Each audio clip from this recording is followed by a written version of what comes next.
Good morning, students. I am your Sanskrit teacher, Mr. Parikshit Rana. Welcome you to this YouTube channel.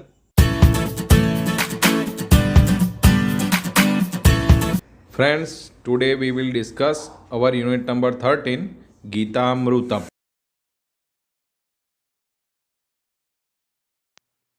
Now, slok number 5. Look here.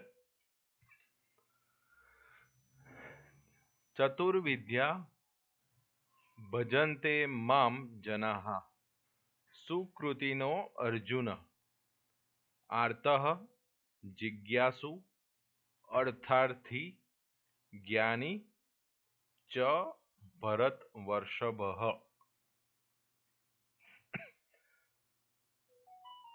चतुर्विद्या भजन्ते माम जनाः.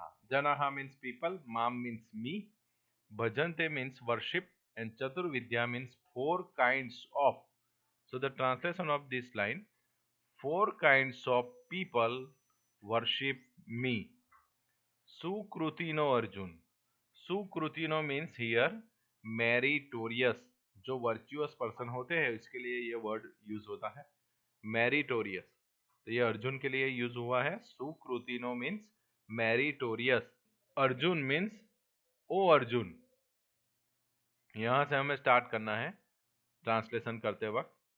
पहले समझ लेते हैं इसके मीनिंग, फिर ये सारे वर्ड के मीनिंग यहाँ पर दिए हुए हैं. आर्तः. आर्तः मीन्स अनहैप्पी. अनहैप्पी, जो इस दुनिया में जो अनहैप्पी लोग हैं वो भगवान को बार बार याद करते हैं. दूसरा है जिज्ञासु. जिज्ञासु का मतलब यहाँ पर लिखा है आपकी टेक्स्ट बुक में डिजायरस ऑफ नोइंग. जिसको नई नई चीजें जानने की जिज्ञासा होती है वैसा पर्सन जिज्ञासु. Desirous of knowing. अर्थार्थी. अर्थार्थी according to your text book desirous of worldly object. जिसको अर्थ, अर्थ यानी मनी, जो मनी पाने की जिसको अभिलाषा है वैसे लोग. तो धन संपत्ति पाने की लालसा है वैसे लोग अर्थार्थी. और चौथा है ज्ञानी. ज्ञानी मीन्स नॉलेजेबल, जिसको नॉलेज पाने की अपेक्षा है वैसा, यानी लर्नेड. ओके. तो ऐसे चार लोग मुझे याद करते हैं. यहाँ भगवान श्री कृष्ण अर्जुन को कहते हैं कि इस दुनिया में मुझे चार प्रकार के लोग मेरी पूजा करते हैं, मुझे याद करते हैं. कौन से चार प्रकार के लोग? आर्तः, जिज्ञासु, अर्थार्थी एंड ज्ञानी. Okay. So the translation we will start from here. Arjun. So सुकृतिनो Arjun. O meritorious person Arjun. भरतवर्षभः. भरतवर्षभः means O best king of Bharat dynasty. Bharat, ये अर्जुन जो थे वो भरत कुल के थे. सबसे पहले जो किंग हुआ वो भरत राजा था. उनके नाम पर से हमारे देश का नाम भारत पड़ा.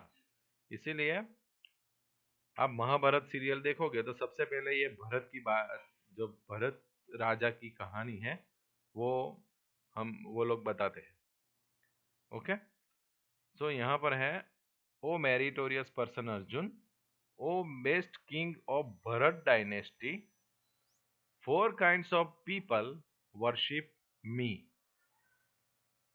अनहैप्पी, डिजायरस ऑफ नोइंग यानी जिज्ञासु, अर्थार्थी desirous of worldly object, and learned ज्ञानी.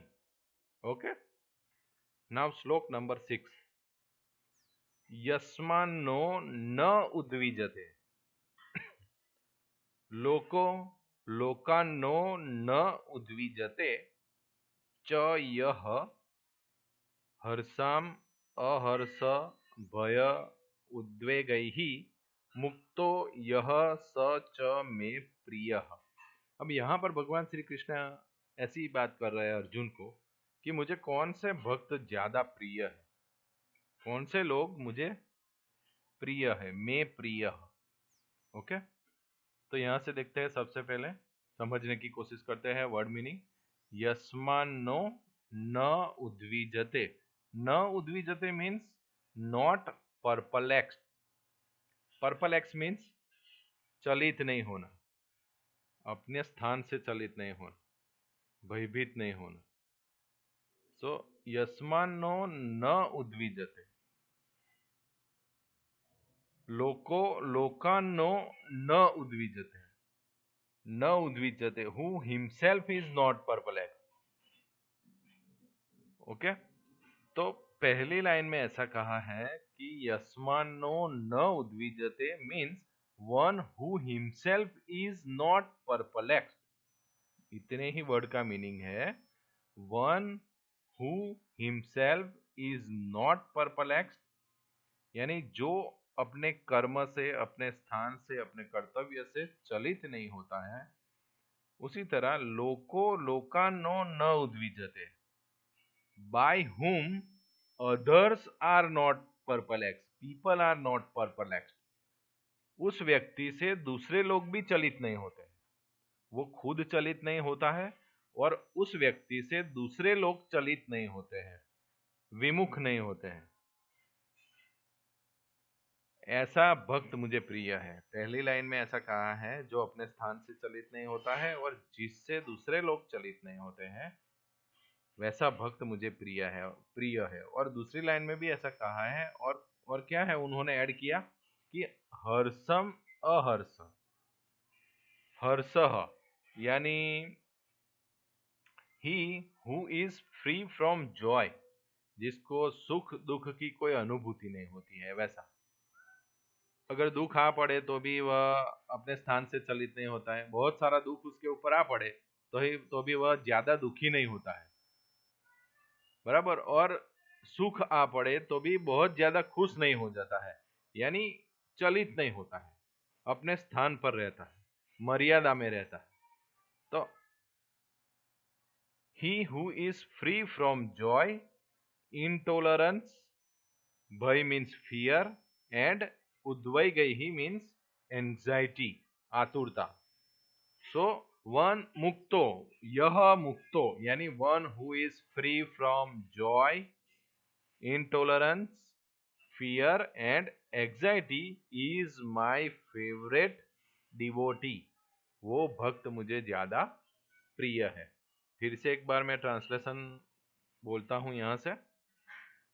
First line, one who himself is not perplexed and by whom others are not perplexed, and he who is free from joy, intolerance, fear, and anxiety is my favorite devotee. Okay? Now slok number 7. प्रवृत्तिम च निवृत्तिम च कार्य अकार्य कार्याकार्ये भय अभय भयाभये बंधम मोक्षम च यो वेति बुद्धि ही सा पार्थ सात्विकी। So here this word Parth is used for Arjun. So we will start from here. O Arjun. Now we will try to understand the meanings.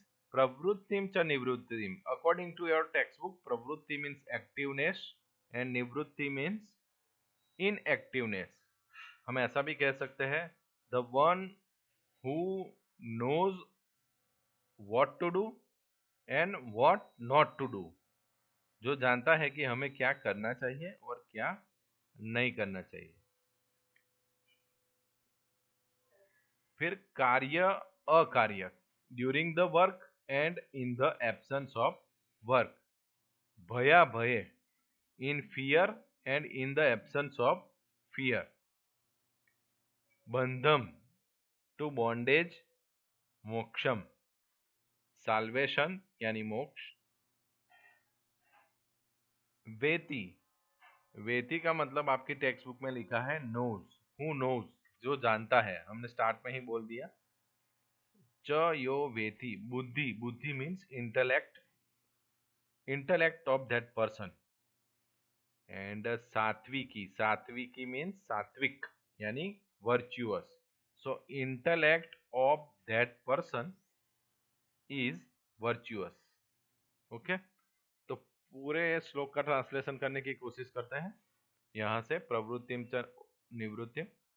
O Arjun, the one who knows what to do and what not to do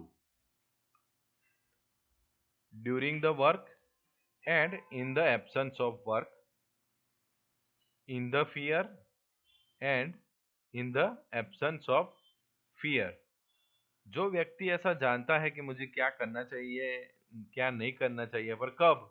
during the work, in the absence of work, and in the fear and in the absence of fear, and to bondage and salvation, intellect of that person yo veti buddhi।